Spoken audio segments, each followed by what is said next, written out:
Panya anayenusa mabomu yakiwa ardhini nchini Cambodia ameweka rekodi mpya ya dunia kwa kuwa panya wa kwanza kufichua zaidi ya mabomu 100 yaliyotegwa ardhini pamoja na mabaki mengine ya zana za kivita ambavyo vinaweza kusababisha maafa. Shirika la kutoa misaada ya kutegua mabomu yaliyotegwa ardhini la Apopo linasema panya huyo anayejulikana kwa jina la Ronin ni panya kutoka Tanzania ambaye amefanya kazi nchini Cambodia kwa zaidi ya miaka 3 na kugundua zaidi ya mabomu 109 na vifaa vingine hatari 15.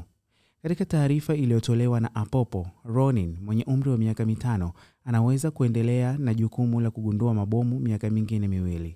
Ronin aliyezaliwa Agosti 13, 2019 mkoani Morogoro nchini Tanzania ameipiku rekodi ya aliyekuwa ikishikiliwa na Panya Magawa ambaye naye pia alitokea Tanzania ambaye aligundua mabomu 71 ya